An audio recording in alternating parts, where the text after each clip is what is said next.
وہ اب بھی موجود ہے، پتھر رکھا ہوا ہے، ویسٹ منسٹر ایبے.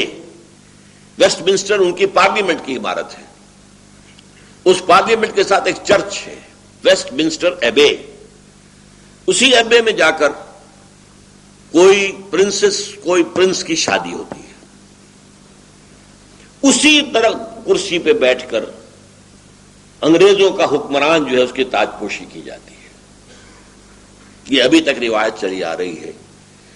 تو ان کا خیال یہ ہے کہ وہ تخت بھی لا کر ہم رکھ دیں گے اس معبد میں کہ جو بنے گا، اور پھر اس پر حضرت مسیح نازل ہوں گے. اب یہ دونوں چیزیں سائیڈ بائی سائیڈ جا رہی ہیں. تھوڑا سا اختلاف اگر ہے تو یورپین جو مین طاقتیں ہیں، یورپ، سینٹرل یورپ کی اصل قوتیں کون سی ہیں؟ France and Germany. باقی چھوٹے چھوٹے ملک ہیں. انگلینڈ وہ ویسے بھی مین یورپ سے تو علیحدہ ہے، وہ تو ایک جزیرہ ہے، اور ویسے بھی وہ زمینہ ہے یو ایس اے کا. اس حوالے سے یہ جو ہیں یہاں کیتھولک آباد ہے، جو کہ پوپ کو مانتے ہیں اپنا سربراہ. پروٹیسٹنٹس کا کہنا ہے کہ یہ جو اختلاف ہے، جرمنی اور فرانس ایک طرف، عراق کی جنگ کے اندر وہ شامل نہیں ہوئے، علیحدہ رہے. یہ اختلاف صرف سیاسی نہیں ہے، صرف عالمی سطح پر اپنے آپ کو ایسرٹ کرنے کا مقابلہ نہیں ہے، بلکہ یہ اختلاف مذہبی بھی ہے. وہ کیتھولکس ہیں، یہ پروٹیسٹنٹس ہیں. اور پروٹیسٹنٹس جو ہیں یہ کیتھولکس کو کافر کہتے ہیں، انفیڈلس، اور پوپ کو شیطان کہتے ہیں. ان کا ایک رسالہ نکلتا ہے ماہنامہ، فلاڈلفیا سے، امریکہ سے، ٹرمپٹ. کچھ عرصے سے میں اس کو دیکھ رہا ہوں. ان کا کہنا یہ ہے کہ اصل میں اس وقت جو یورپ ایک ہو رہا ہے، یہ معاملہ سیاسی نہیں ہے، مذہبی ہے، اور پوپ اس کے درمیان میں ہے. اصل موونگ جو طاقت ہے وہ پوپ کی ہے. اور یہ پوپ واقعتاً ایسا ثابت ہوا ہے کہ جس نے موو کیا ہے پوری دنیا میں. اس سے پہلے پوپ اپنے گھر میں بیٹھا رہتا تھا ویٹیکان میں، باہر نہیں نکلا. اور یہ پوپ بڑھاپے کے باوجود سخت ترین کہاں کہاں گیا.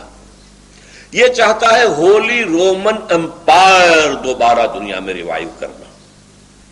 وہ ہولی رومن امپائر جو پوری یورپ پر چھا گئی تھی، اور افریقہ اور ایشیا کے بھی بہت سے علاقوں کے اوپر چھائی ہوئی تھی، شمالی افریقہ اور مغربی ایشیا.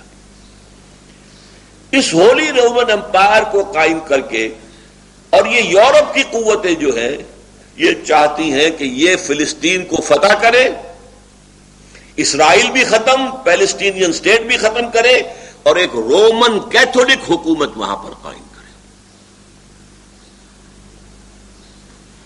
اسی لیے ایک مرتبہ میں نے دیکھا تھا نیوز ویک میں، ایک جملہ بڑا پیارا تھا فلسطین کے بارے میں.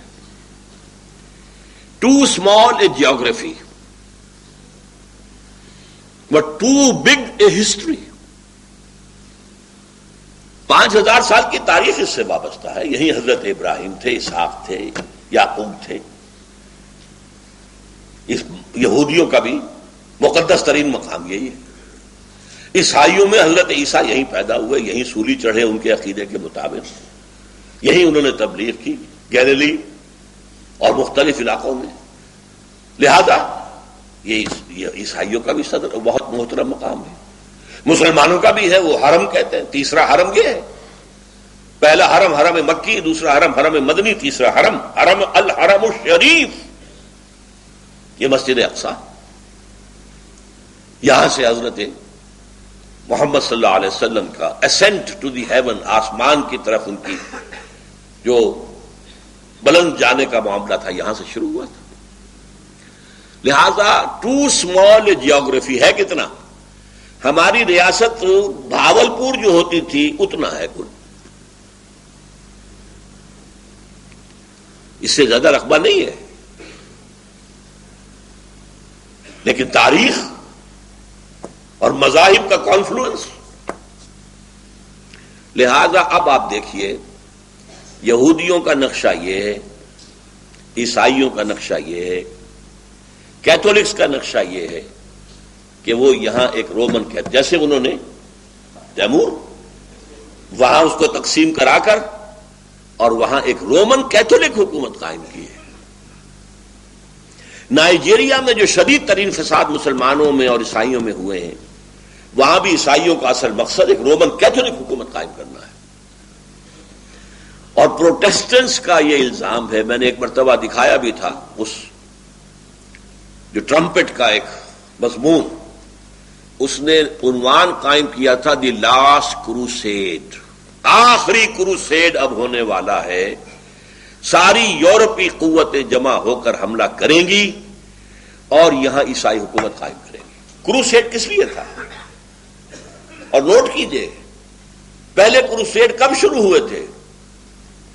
سیکنڈ ملینم، یہ کہتے ہیں 1000 سال کو ملینم کہتے ہیں. پہلا ملینم ختم ہو گیا 1000 سال بعد حضرت عیسیٰ کے، دوسرا ملینم شروع ہو گیا 1001 سے. دوسرے ملینم کے شروع میں کروسیڈ شروع ہوئے اور 1099 میں انہوں نے بیت المقدس کو فتح کر لیا.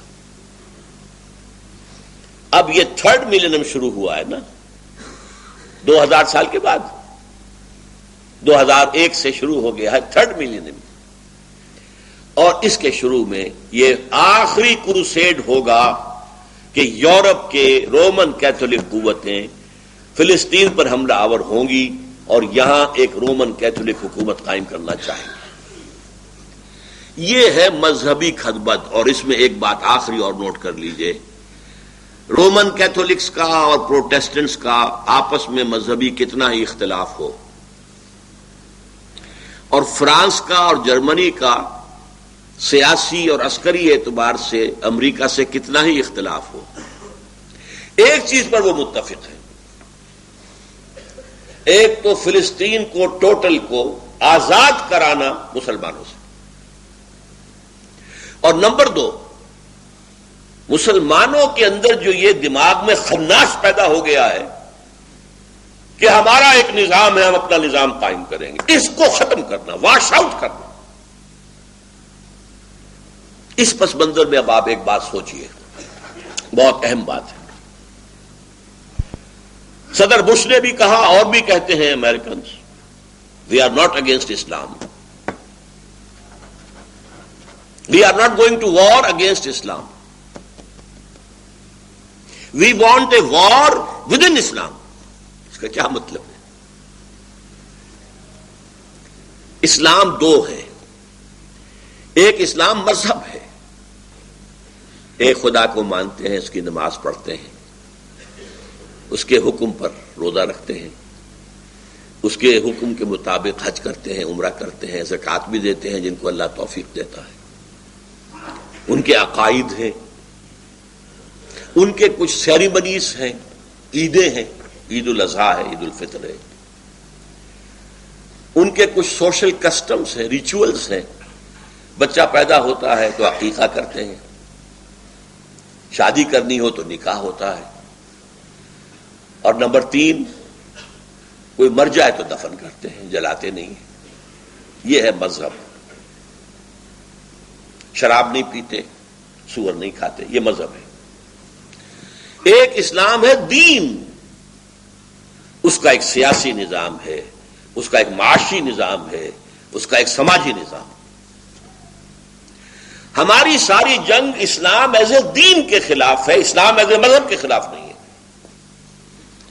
تو ان کا کہنا پارشلی ٹرو ہے.